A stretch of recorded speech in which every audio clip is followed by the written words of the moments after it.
I mean, what do you think? You think they stand a chance? Well, you're on their side, aren't you? Who are you betting on,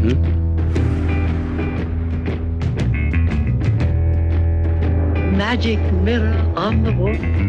Who is the fairest one of all? Look at these lies. One shall stand, one shall fall. Even if one of them survives, the only way to stop him is to make another movie.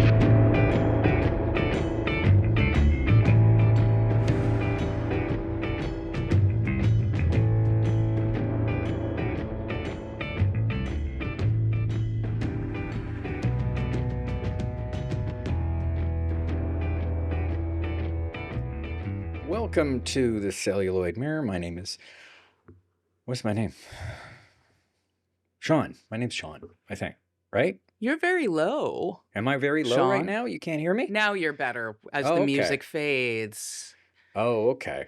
Right. Your voice was very quiet, though, Was but I it think quiet? you're Sean. I'm probably Sean. Oh. I'm guessing, for the most part. Oh. Oh? I realize What? What happened? my problem is I had our YouTube stream up and it was not muted. That's what was happening. Just there. You're That's why welcome, you have the music everybody. there. You're welcome. Well, I did you that. were doing a spot check. You were making sure that the tech was working. Wow. So... Support. That's what that feels like. Yeah, exactly. Confusing. Well, I mean, you were the one who was doing it, so I think you still don't know what support feels like, because I'm certainly not supportive. I don't support anything or anybody. Never Well, that have, was about never will. that was about half our allotted time for the intro. Yeah, just about. Tell us what we're doing here. What are we doing here, Sean? So this is the first of a new, maybe more frequent, maybe not. We're not promising anything. We're bad at that. More frequent, hopefully, short topical episodes of the Celluloid Mirror. So we're still planning to do our like comparisons of different films that may not seem to have much to do with each other, and talk about what they do and what they say about each other and life and you as the audience and all of that fun stuff. Your mom. Seriously, That's the main your focus. mom. Anyway, rude. Shaking my head. So we're still planning on doing those, but we do put a lot of time into doing those. And we watch the two films and we do that. And oftentimes we want to talk about things that that we're like, oh, we would love to talk about that, but that doesn't really fit the format. So nobody controls our format. We can do whatever the hell we want. You can't stop us. Nobody could stop us. They can't So- stop us. Stop. You can try. You See how can that works certainly out for try. you. Nobody has been able to stop us from generating content yet. Exactly. Not even ourselves. And we've and tried. we've tried. We've Jinx. tried. So what? Before we get into all that about, so today we're going to talk about our favorite films of last year, right? Did you say that already? I didn't say that already. We're going to talk about our personal favorites of 2025. So that's the plan. Shorter episode. Hopefully, if you have been listening, we do go on a bit. We're going to try to keep that under control. And just talk about our favorites of 2025, which I think we both keep a list on Letterboxd. I know I keep a running list through a year. Yeah. Yes, and we will share those lists with you because that is the only place I want to be found on social media is Letterboxd. I mean, That is the only social media. if anybody wants enjoy. the other ones, maybe I'll share them so that you can just follow Nicole around and be like, "What you doing, Nicole? What you doing?"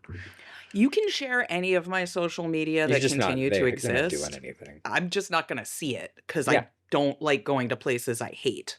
Yeah, I barely see a lot of it too. So I think I'm just on Blue Sky, and I'm mostly just participating in like writing prompts lately, so which is fun. Um, but What yeah, before we get into all that, what did you watch anything this week? Is there anything topical from this uh, week, perhaps, there. that I mean, you I've saw? watched my watching has been mostly lazy. But I did watch Good Boy finally. A lot of people talked about Good Boy, which was a little different than I was expecting and much better than I was expecting. Like I'd never seen Oh. a trailer or anything like that. I just knew, oh, this is a film, a horror film from the point of view of a dog. And I was like, okay. And then I'd heard, and one of the things I appreciated that made me want to watch it more was the production process was that they shot with the dog when the dog felt like shooting, which I appreciate. I've come to appreciate that sort of thing more, even though with my own cats, if I want to hold them, I'm going to. They do not love that. They don't get really upset about it, but they do not love that. I will eventually work the idea of them being allowed to not be held into things, but I'm baby steps.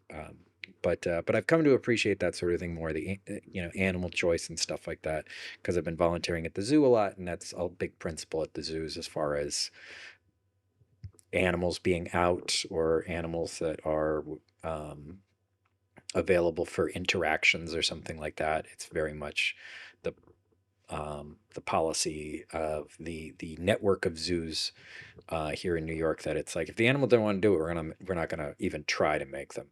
If we think that it even slightly doesn't want to do something, we're just like, cool, it's not doing it today.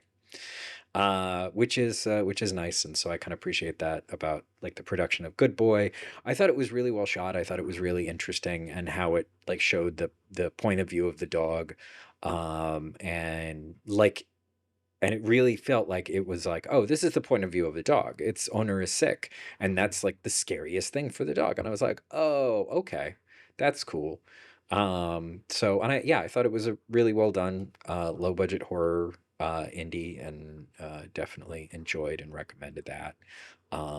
As I think almost everybody who's seen it probably does. I can't think of anybody who was like, I didn't like that movie. I want to Um, meet that person. Like, what's wrong I with you? don't. I Yeah, don't. true. I don't. Yeah. I'm not even much of a dog person, and I'm just like, why would you not want that? The dog is good. It's literally the name of the movie. It's a good dog. I have to tell Um, you later, Sean, about the conversation I had in class about Good Dog with my students yesterday, because I had my first class of the semester at an oh, okay. institution of higher learning where I teach about editing, because Right. I am a professional. You are a And professional of sorts. yeah, I just real quick, I have a problem of that. On the one hand, I don't want animals to be exploited, let alone abused, to make movies. It's not worth it. We should not do No. it. It is wrong. And on the other hand, when you have very animal forward movies where the animals are all computer generated, on an ethical level, I absolutely think that's the right thing to do. On an artistic level, I fucking hate it. And Good Boy, I think, shows us a third way Mm, where you're working with an actual animal, but in a way that at least from everything I've seen and heard, to me as like, an animal loving vegan and all, like I think that is totally great. It's like the dog working with their person at their own pace. The person knows the dog. And, as a person who lives with cats and has thought about this, I will never work with my cats, but I can imagine how you could do it. yeah. And it would mostly take a long fucking time, which is why that movie took like 2 years to Oh shoot or yeah. It took whatever. forever to shoot. Oh, On there. but time is ticking by, Sean. We're trying to watch the time. Is there anything Right. else? I did watch last night. I did watch the new Star Trek series, Star Trek Starfleet Academy, and it was really fun. I feel like, well, one, a lot of Star Trek fans are really fucking obnoxious, as many Star Wars No. fans are, and all of that, No. because they're just like hate all the new stuff. And I'm like, I don't love all the new stuff. I don't even the ones that I like, I have a lot of criticisms. I have a lot of criticisms of the old shows. And this show started out well. It's like they're already starting several steps above any other show because it has Holly Hunter and Paul Giamatti in the pilot. And Holly Hunter and Paul Giamatti sharing a scene as like antagonists to one another in actually multiple scenes in the pilot, and he's supposed to be recurring. He literally has a tic-tac-toe board shaved into the side of his head for I a like scene. that intrigued me. And he's doing his he's a scenery chewer, but that's what you call Paul Giamatti for. He's just going to devour all of that scene and you're going to have a good time. And Holly Hunter's being kind of quirky and fun and literally curling up in her captain's chair and reading a book in one scene. And I'm just like, cool, this is fun. There's a bunch of fun characters. It's different. It's one of the first shows that they've done since they've brought the shows back that is from the start trying to move the overall narrative of the franchise forward instead of just doing nostalgia stuff. Lower Decks did it a little bit. Discovery took 2 seasons to be a prequel, and then in the final 3 seasons jumps forward 1,000 years, and then this series takes place sort of right around the end of Discovery, so it's 1,000 years past the original series, which means that they have all kinds of space to develop things differently, and the environment's a little bit different, and it's fun, and it's a different kind of series because it's not focused exclusively on them, but it's a lot of young characters because it's a school. But all of the instructors are fun, and they brought back Tig Notaro and Tig Notaro's character from Discovery, and Tig Notaro's always there's just a lot of actors that are really fun in it, and they brought back Robert Picardo's character from Voyager since he's a hologram and there's no reason that he can't live for another 1,000 years. And it seems to be a show that's focused on being fun and being a fun adventure, and that's nice. CBS Paramount is obviously a garbage company that is doing terrible things and hiring terrible people, and I feel bad about that, but I don't feel bad about supporting a show where they use actual actors. And we got a little pop-up there. The chat it just popped up, but yeah, they could see that chat is what I mean. Oh, because I didn't even get a chance to read it, so sorry. Wait, our audience can see what I just sent you? Well, not right now, but they could see the little bubble pop up warning saying that there was a thing. So the first couple of sentences, the first sentence or two, it popped up. Okay, so we'll find a different method of communicating these things. We're trying out a new format, you need me to wrap guys. up? Is that what you were trying to say? I'm trying to do something that is new to both of us, which is keep track of time. Right. And then it occurred to me that if I'm keeping track of time, I might need a way to communicate this to you. And I thought I was doing that professionally. I was not. We should have figured that out ahead of time. See, this is live. This is what happens when it's live. So if you're not watching it live, which I don't actually think anybody's currently watching us live. They should be. They get the authentic. We didn't announce it or anything like that because we were like, let's just kind of figure it out. But people can watch after and they'll be able to see that. So no filter. Literally, we tried to take a filter off my face because I look like generative AI. This is just my face. Yeah, Nicole is in fact real world generative AI. Actually, I should wrap up though, whatever it was. I enjoyed that show, and I rambled about it. What did you watch this week, Nicole? The world's on fire, so I've been trying to keep up with things and stay on top of current events by watching Project Runway Season 1, which I have now completed. I didn't actually see it when it originally aired. Now I'm watching Project Runway Season 2, so that's what's happening when I'm trying to unwind. That's good. In terms of film, I did see The Mastermind this week and loved it, but spoiler, it's in my top 5 now. So I'm not going to talk about it now, but I am going to take it as an opportunity to really quickly highlight a few films that are not in my top 5, but at one point at least were in my top 10. And I need to shout out. One is Eddington. People fucking hate that movie. I really liked it. I think it's going to age well. Another is One of Them Days, a movie I can't even remember came out this year because it came out, or last year because it was so early, and it Yeah. was so good that it kind of already feels like it came out 5 years ago and is just a comedy classic now. Um, Blue Moon was in my top 10 for so long and just got displaced by Mastermind. Also Lurker, I think it's on Mubi. Really good celebrity, parasocial, etc. kind of thriller thing. The Orwell doc 2+2=5, which is Raoul Peck's new film last year. And controversially, Highest to Lowest, Yeah, that's that pretty was in my top 10 controversial. at one point. Yeah. I Yeah. love Highest to Lowest. I know. I don't understand it. I found some of the stuff so. I mean, I understand it. You're a bad person. Let me tell you You know about what? Justify yourself. That's what I would. Justify your opinion. we can do 30 minutes on Highest to Lowest, no Let's problem. not do. Give me 2 minutes on like what is it? What is it that clicked New for York you about City. Highest to Lowest? New York City. He loves the city. He loves to shoot the city. Spike Lee shoots New York City like nobody's business. He did so many cinematography things in this movie. I think he was just waiting He did do decades so to many do. cinematography things in that movie. You're right. And I was here for it. There And were so many cinematography things for that movie. there was something, just his imprint was on it. And it was like, it's a remake and everything, but it's also such a personal movie to him in this way that that made a lot of the bizarre choices a lot more appealing to me. I'm just like, yes, do that. Like, I'll defend the score. People hate the score. I hate this. It was I will super distracting and die inappropriate on the at hill times. that he is paying homage to other movies that have distracting scores. There were movies in the 70s that had a lot of score happening. And I think It wasn't that it was a that lot. It was we that it was have cultural totally amnesia. wrong. Disagree. It was an interesting contrast. It made me Sure, excited. I think you're giving him way too much credit, but that's fine. We can disagree. Let me tell you about what my 10 through 6 movies were, though, and I'm not going to talk about them. Okay. I will say maximum one sentence about each. Okay. Number 10, Mickey 17, underrated.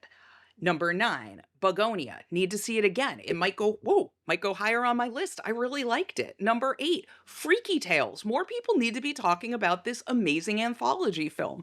Number 7, Final Destination Bloodlines. Actually now one of my favorite films of all time and the one I have probably watched more than any other this year. The fact that it's not in my top 5 just speaks to the fact that this was a real good year for movies for me. And then number 6 is the aforementioned Good Boy, just barely not in the top 5, and it kills me because I do think it's such a creative and inventive and inspiring film. Well, since you did those, I will quickly do my bottom 5 there, or the bottom of the 10, whatever. Not the bottom 5, but the 10 through 6. Wake Up Dead Man at number 10. I love the Benoit Blanc series, and I can't wait until we get to stop calling it a Knives Out mystery and can call them Benoit Blanc mysteries, because the Knives Out mystery makes me feel like people are stupid. Marty Supreme at number 9. And Begonia at number 8, which really Begonia was fine for most of it. And then the end happened and I was like, oh, I love this. The set design and the costume design for the end of the movie is amazing. Perfect. Number 7 is Superman. I love me some Superman. It was always going to end up in the top 10, especially that movie in particular.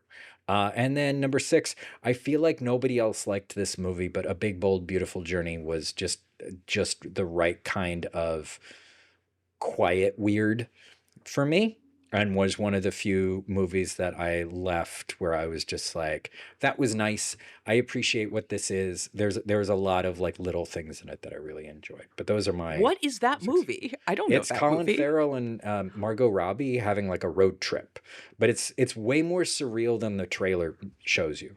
I Way like those more. people. I want to see them and have they're a both road really trip. good and charming in it, and it's got some great set design, and it's strange, and like Phoebe, what is her name? Fleabag Bridgers? lady. Yeah. Oh, no, Yeah, You know who I'm Fleabag. talking about. The Fleabag person I get those has a funny little role in it. Phoebe and there's a bunch. Bridgers, not Phoebe Waller-Bridge, who are two different people. I don't know. I think Fleabag Phoebe is something. Phoebe Bridgers. Listeners, let us Whatever. know. There's no way we can ever know if you don't help us. Well, we don't have time to look it up. Anyway, but we should get to the point of what our top 5 are.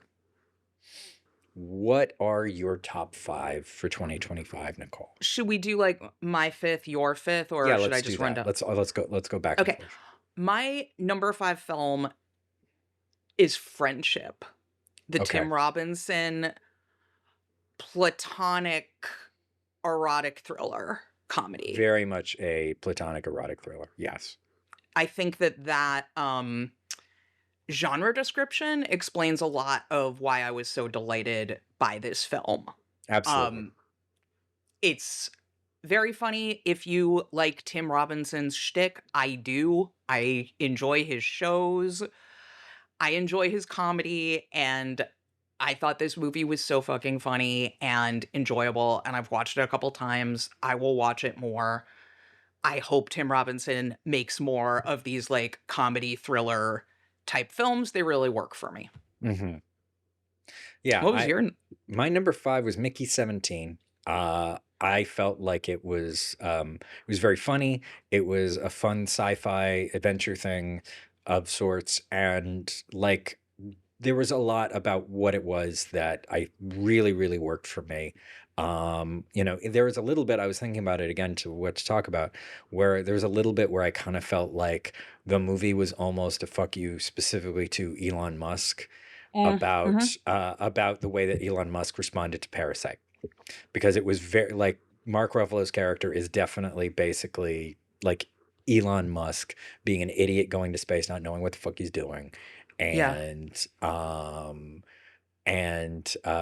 just like talking a lot about, whatever his idea of shit is, being a fascist, being a piece of shit, and then being completely incompetent. And I think that was great. I feel like people didn't like that movie very much, and all I can figure is I feel like when Bong Joon-ho does English language films, they seem to be more polarizing, at least to English language audiences. Like a lot of people are like, Okja, Parasite is great, but like Okja is a total mess and Mickey 17's a mess, and I don't agree. No, Mickey 17 is not a mess. It's extremely so good. It's like people who are like, that's a mess. I'm like, how? Where is the mess? Where's the mess? It's well structured. It's got great dialogue. There's great performances in it. There's no mess. Pattinson's so You're good. incompetent. Anyway, what's your number 4? My number 4 film is a popular film this year, One Battle After Another. There's a lot that's been said about this film. My take that all I really have to add is it's funny because it's obviously my number 4 film of the year. I really like it. I saw it twice in the theater. I would have seen it more. I would like to see it again. As Sean has heard, one of the things I love so much about this movie is seeing it with an audience and seeing and hearing the audience reaction to this film specifically is something I didn't know I needed in my life. Leonardo DiCaprio falling out of a tree isn't something I knew I needed in my life. I did. I laughed my ass off both times, and I'll do it the next time I watch it too.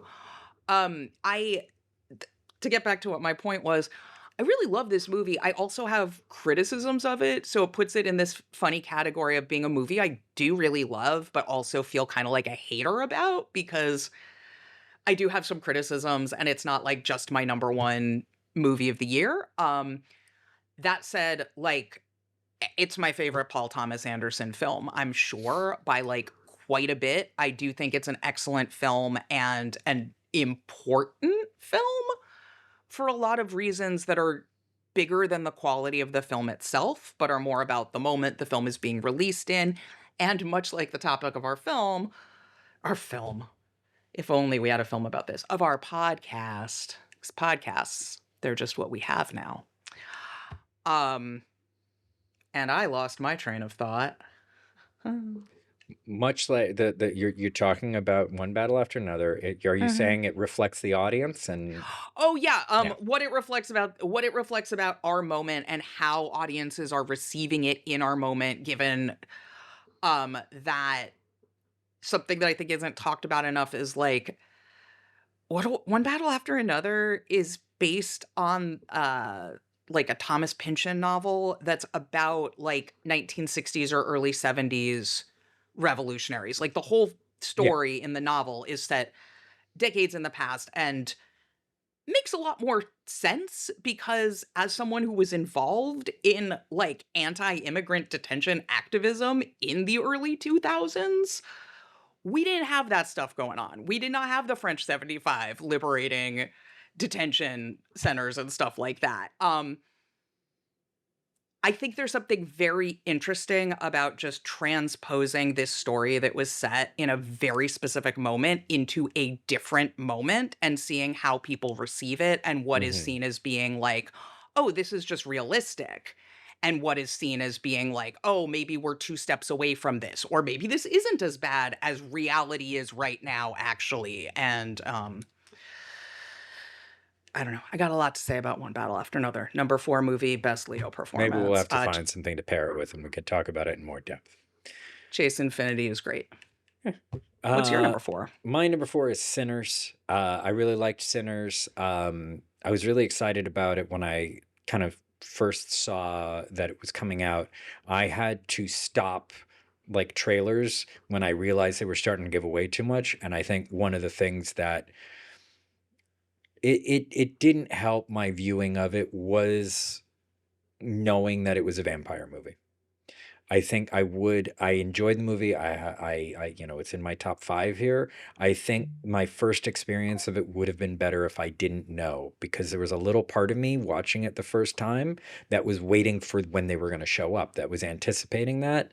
And which is, that's a problem on my side. This is also why there's a lot of stuff where I try not to watch too much as far as trailers, because I'm trying to have that experience. But like with Sinners, it was as soon as I figured out there was that like reveal, I started scrolling past anytime there was like an ad or something like that quickly, so that I wouldn't get too much more, because I already kind of knew it was messing with me a little bit. But it's really well done. There's parts of it that other people complain about, like the big dance and music scene. They're like, I don't know if that fits, and That's the or best how they part of feel. the whole It's movie. great.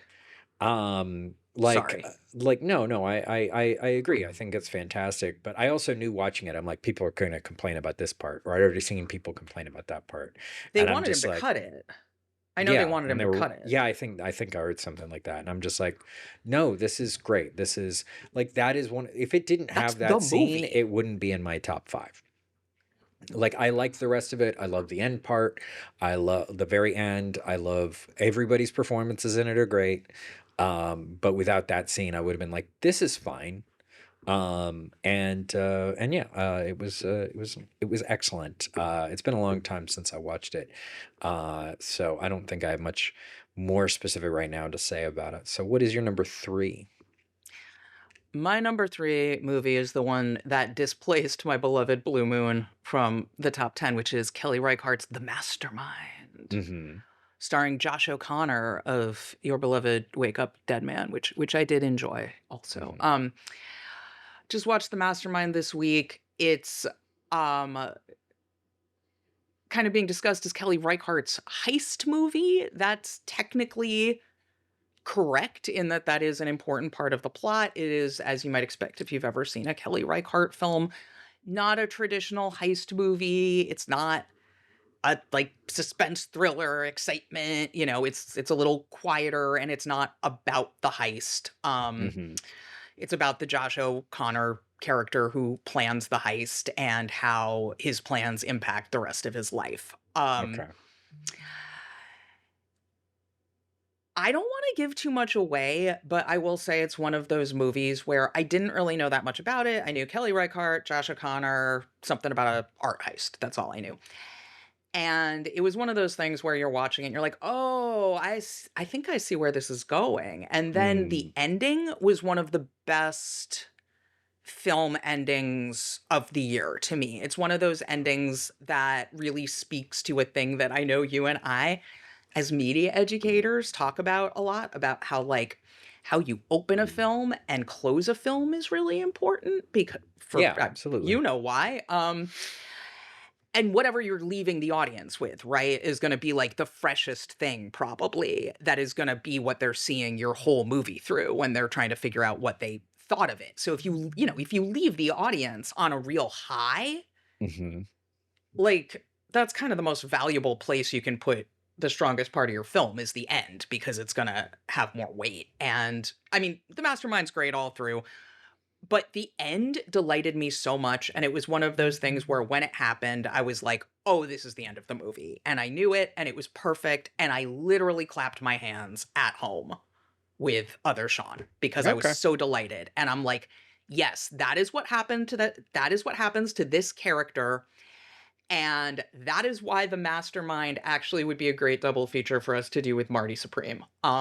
They have a lot in common for me, in that I think they're both films about a particular kind of dude that are really films about this country. And the Mastermind, very, very great film that's secretly kind of about political neutrality and the impossibility of it. So Okay. that's what I would say. You should watch it. It's on Mubi. Do I have Mubi? We I can think I get you canceled my Mubi. movie. Okay. Yeah, but we can get you Mubi. What about you? My number 3 was Friendship. We already talked about it a little bit. Like, I think So good. We saw it together. we did, and I As think an example of our friendship. no, I think it was really fun. I think it was a good the thing about it, it's got that erotic thriller aspect to it, and it's got that his awkward humor to it, but there was something about the way it depicts friendship and friend groups and the ins and outs of them that and just kind of like being like on the edge and maybe getting into a friend group and like the awkwardness of all of all enhanced to a certain degree that was to a certain ridiculous degree, but there was just something about it that like the absurdity of it was also very realistic, and it was a lot of fun in that sense, but also even like just the way that the Paul Rudd character was also like not all that he kind of seemed to be. No, he had his own secrets and Yeah. weaknesses. He wasn't just the coolest guy on the block. Yeah, because I think that there would be a lot of ways of doing that movie where he would have been, but I think it's just like everybody's a mess. But this guy, the Tim, what's his name? Robinson guy was just particularly like one of those like, oh, you're just making the worst decision right now. You're just going to make okay. And I know I haven't watched as much of his stuff as you have, but I've watched like several episodes of like the Detroiters, and I think a little bit of I Think You Should Leave, and that thing. I think it worked really well for this. So it was good. I enjoyed it. What's your number 2? My number 2 is Marty Supreme. Okay. A film that I need to see again. I've only seen it once. It's a film that's gone up in my estimation since I saw it. Like I liked it a lot when I saw it, but it wasn't my number 2 film of the year. It was like hovering lower in the top 10. The more I think about it, the more I fucking love this movie and think it's a lot better and smarter than I originally gave it credit for. A lot of what I'm thinking about with it right now is I as a Jewish person and filmmaker have been thinking about Jewish cinema recently. What is that? What has it been? What is it now? What's going on in it? What of it do I like? What of it do I not like? What themes are we seeing? Whatever. That's going on in my fucking brain. And I think Marty Supreme is actually a really great movie that is very specifically about a certain generation of Jewish people in the United States post-Holocaust and psychologically what was going on with, my family back then. Um, and that's who the Marty Supreme character is. I think he's an asshole, but he's a realistic asshole who makes sense. He's not just like a demon from hell. Like, he's a damaged person who is moving through the world, and all the other characters are as well. Everybody's damaged. That doesn't mean, oh, poor Marty Supreme, I want to fix him. It's not that. He's an asshole. But he's an asshole I felt like I had a lot of insight into watching the film. And what's more, while I think it's a very specifically like Jewish immigrant, right, post-Holocaust story, I think because it's so specific and spot on in this way, I would guess a lot of people outside of those demographics entirely will relate to it. I would guess that anybody who sees themselves as having immigrant family who came to the United States, not on like the fucking Mayflower. Right. There are going to be aspects to like intergenerational trauma and vulnerability and opportunity and the American dream lie and all that shit is going to like, the particulars are about this situation, but the broader themes are like, that's just a US immigrant story, right? I don't think, I would guess, and you can tell me, I don't think you have to be Jewish to see yourself in this story. I don't think so. I think a lot of people will probably like see familiarity in the not the specifics, but in the broad strokes of it. Yeah. And I also enjoyed the movie. It's just lower on my thing. Yeah. What was your number 2 though? Because I could keep talking about Marty Supreme. My number for a 2 while. is Him, which is another one where it seems like I'm like the only person who liked it. Honestly, my top 2 are my top 2 because, well, I feel like there were a lot of good movies this year. There's a lot of like good movies. There's not really, or this year, 2025, there was also not that many movies where like I was like excited. Like I was just like, oh my God, this movie. I love this movie. I through 2025, and maybe it's mostly just me and just where I've been. But it really felt like, the closest I got was these top 2, and Him, like it's weird and like kind of beautifully shot at times and an interesting sort of approach to some of the imagery to it. And Marlon Wayans is terrifying and also very funny throughout the film. And like Marlon Wayans really like sold a lot of it for me. He was just like the intensity that he was bringing to that was great. And criticism of football, I don't like football anyway, so like that, I'm all for that. I find the whole football culture weird, so that was just speaking to me. I was just like, yeah, this is fucking weird. And I don't get it, so it just worked for me on that sense. Yeah, I mean, I think it was one of the movies that was closest to the kind of movie that does get me like, oh, this, I love this. I want to see more of this. And so that's why it's up at my top 2.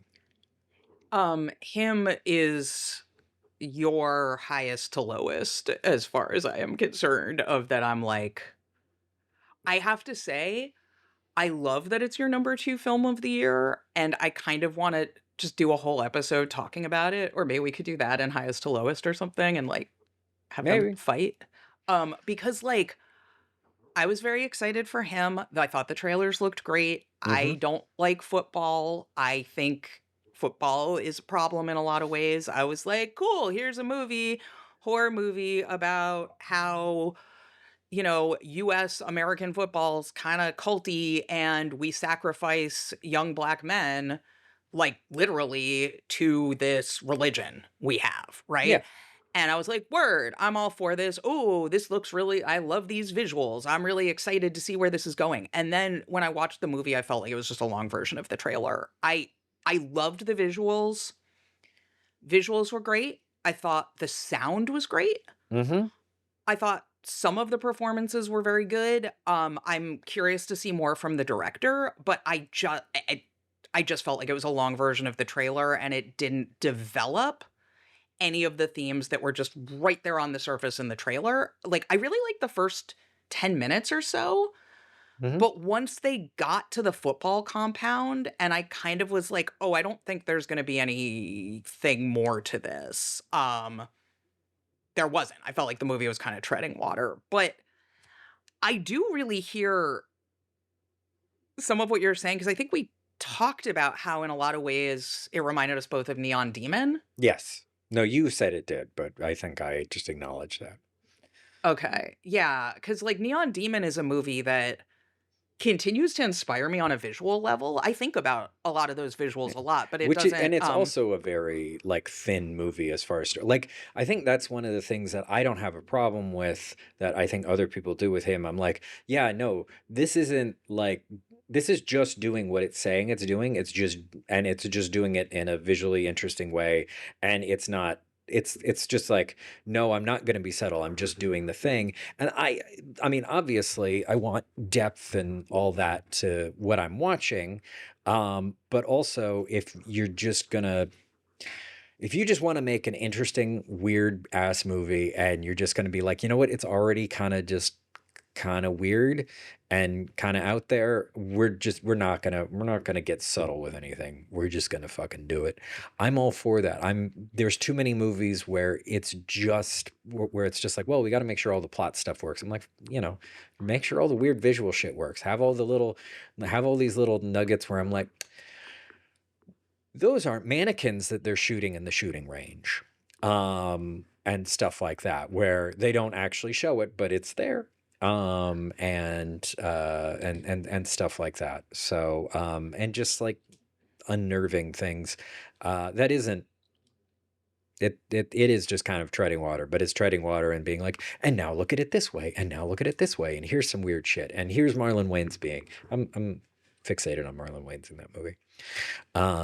Sometimes it's just, yeah, it's just, that's all I want. I don't need it to be that deep. Anyway. We should talk about your number one, though. Yeah, I should. I respect that. It just felt perfume-y to me, It did, but that's the beauty of cinema, It's subjective.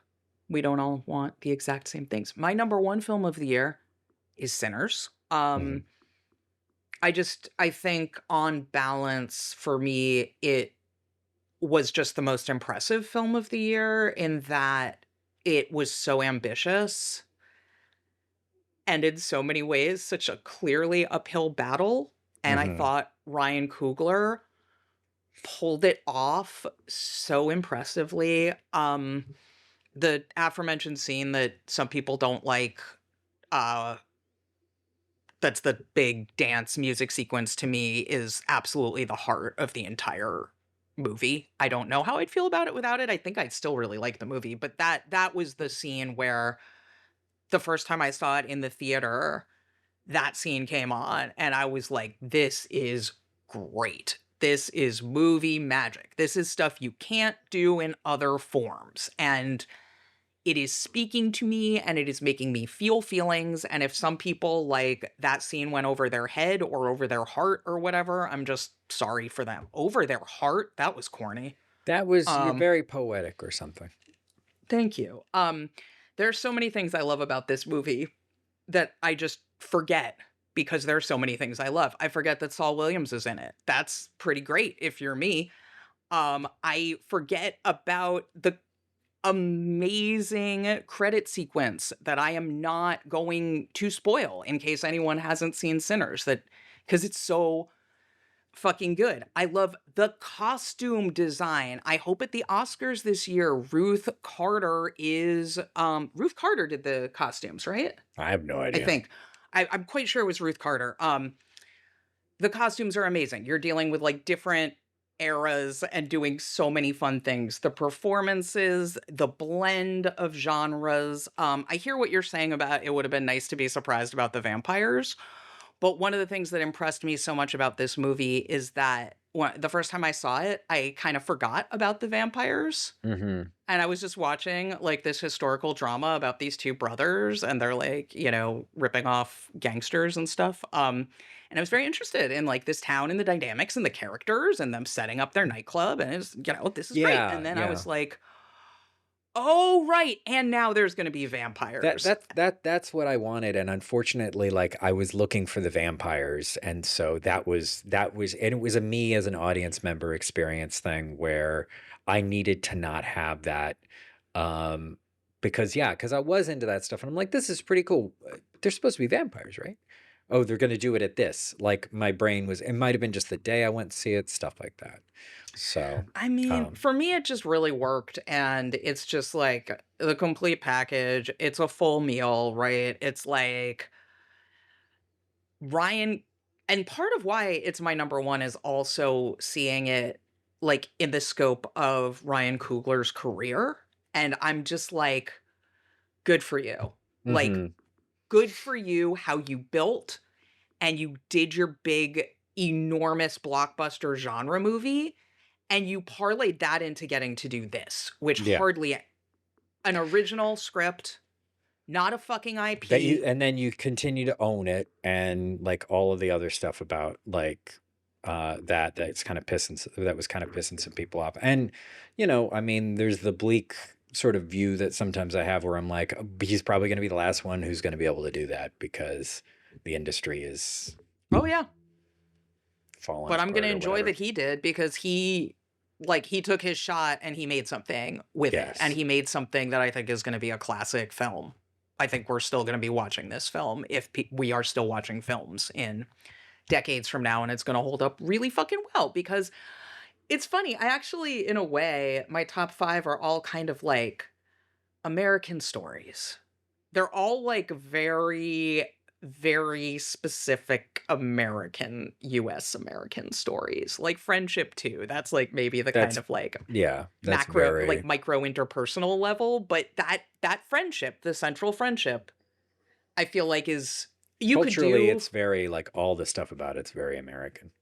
Yeah, you could do a version of it, I'm sure, like anywhere. But this version is very about US masculinity and alienation and challenges. Poor men. I guess. What's your number one film? My number one is again a thing that I'm pretty sure I genuinely think I'm the only person who watched this fucking movie. It's also one of the only ones that is even on my list from 2025 that I watched more than once. Like Superman, I watched more than once, but I was going to because I'm a Superman nerd. And then we also did it for the podcast. I watched it more than once. Yeah, but David Corn Sweat's hot. Is the Odessa is the one that is at my top number one. It had sort of a advertising campaign, at least here in the city when it was coming out. It was streaming on Hulu. And I was like, oh, that looks kind of fun. It looks like it's a sort of rock opera sort of thing, post-apocalyptic rock opera sort of thing. Sure, that'll be fun. And then I started it. I was watching it on my own and I started it and that's what it was. And I was also really, really frustrated when I first started watching it because it was a movie that was shot for being seen on a big screen and it got stuck in streaming. And I still haven't gotten a chance to see it on a big screen, but it has these great big shots. It has that sort of like rock opera, sort of Western, like it has sort of an Appalachian Western type of vibe to it in the music and the style. And, Sadie Sink does a really good job in it. And, it's, there's a bunch of other Regina Hall has a really great role as the villain in it, or a villain in it. And I gotta watch this. I forgot she was in it. I mean, I wanted to watch it anyway, but it's again, it's like him. It's like one of the few ones where it's as close as I got to being like excited about one of the films.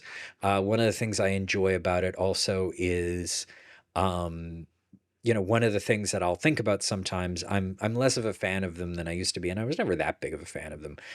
But at one point, The Who was planning to do this big rock opera thing, kind of like Tommy, but a big, basically post-apocalyptic thing called Lifehouse.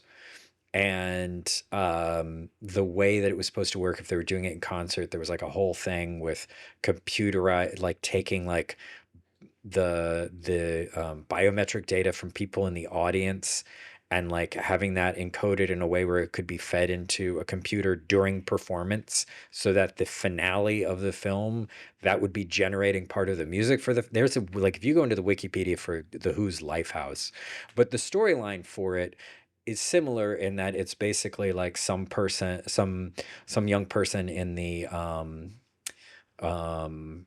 you know, in this rural area, kind of rising through the power of music to topple the villain. And two of the biggest songs from The Who were originally supposed to be part of it, which are Baba O'Reilly was the hero's anthem from this never produced rock opera, and Behind Blue Eyes was the villain's. So two of my favorite songs from the band. So there's a part of me that always kind of wanted to see a version of Lifehouse. And I think one of the things that I really liked about Odessa is it kind of depicts what I like. It's very different, you know, it's much more queer. It's got a female lead. And it's also just, you know, the music styling is very different. But it has kind of this vibe, and it's also why I like a animated film that came up in one of our conversations recently, Rock and Rule, very similar sort of thing. You know, so it fed that a little bit for me. I was like, oh, this is like if we ever got Lifehouse. And that seems like it was nice for that. And again, it's very colorful. And it's weird, and like the plot line probably doesn't hold up very well, but I don't fucking care. Lots of music carrying it forward. In some respects, it has in some respects, there's parts of it that are a better remake of The Running Man than the Running Man, the new Running Man adaptation, which was fine, and it's not that low on my top list of 2025. But it has like vibes of the 80s Running Man as well. So it had a lot going for it for me, and I enjoyed watching it a couple times. Well, you've sold me. I want to see Odessa. And I'm also realizing that it's funny. Both of us, our number one films of the year are very much in the kind of music is magic category. They're very music forward films that where also like the music and also music conceptually, thematically is like really central. Mm-hmm.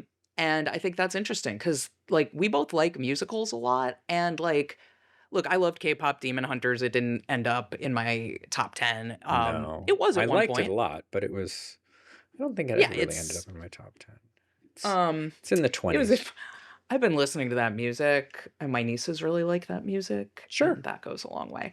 But point being, there wasn't really, I mean, Freaky Tales music's, I mean, Sinners is the most like music central film Yeah. in my top 10 by a lot, and it's number one. And I think it's the same for you with, I mean, you've got Sinners I've in your got top Sinners in 10, there but too. I've got Odessa and Sinners, and yeah, nothing else really is very music centric in my top 10.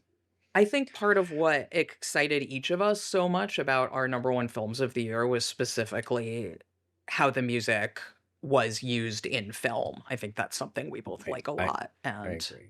On that topic, though, I will say that almost reaching my top 10 at number 12, right behind Freaky Tales, which is number 11, which I also love Freaky Tales, is Song Tales Sung so Blue,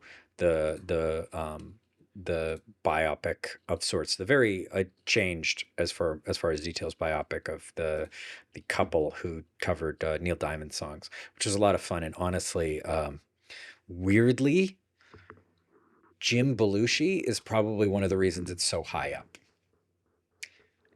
Jim Belushi has an amazing supporting role in that movie. I have never liked Jim Belushi more than in that movie for just I was thinking about this the other week, I may have posted it somewhere. If you love John Wick, one of the things that sells John Wick and makes John Wick work as a movie and as a character is John Leguizamo. Because John Leguizamo is scared of him and is like selling you on, like, this isn't just Keanu Reeves. This is John Wick. And John Wick is a badass. So Jim Belushi's character is that, but for how amazing Hugh Jackman and Kate Hudson's characters are and how much you want to support them. So they knew enough to know, to convince the audience, we need a character in the film that is so on board. And there's a couple like this, but Jim Belushi sells it. So it was fun. Anyway, we could keep talking about this. We babble. And we did say we would try to keep it tight. And here I am not really doing that. But that's what we have. Hopefully we'll have another episode soon. We won't promise a timing, but we're going to try to do these more often. Let us know if there's anything you want us to talk about. Maybe I can make Sean watch Springsteen Deliver Me From Nowhere and talk about how it got a bum rap. I'm not saying it's a great movie. I am saying it is a better musical biopic than that Dylan thing everyone loved. That's what I'm saying. I will probably watch that one. The Dylan one lost points because I don't really like Timothée Chalamet and I don't really care about Bob Dylan. So I appreciate Bob Dylan's place in music. I don't care. There also was a really good doc about Sly Stone called Sly Lives that I want to recommend. That sounds and now familiar. I'm going to shut myself up because I'll talk forever. We'll both talk forever, which is why we're trying to time ourselves better. Anyway, let's say goodbye. Can you say goodbye, Nicole? Goodbye. We have 15 seconds to stay under an hour. Goodbye. Bye. Goodbye. The Celluloid Mirror is a production of 4 Mile Circus and is hosted by Sean Mannion and Nicole Solomon. Learn more at 4milecircus.com. To keep up with the next episode, make sure to subscribe and click that button to get reminders. You can also join our Patreon at patreon.com/4milecircus. All the links are below. Our opening and closing music is Twisted by Kevin MacLeod. You can find his music at incompetech.com.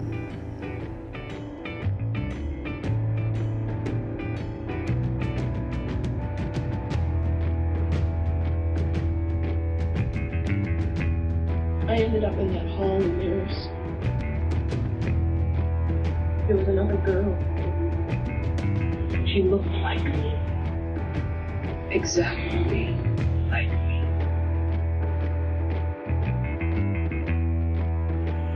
Can you come with me, Rejoice?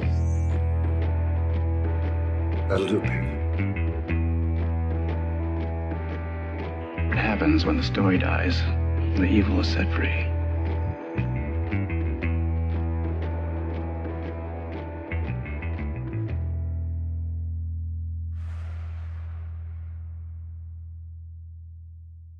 I have to return some videotapes.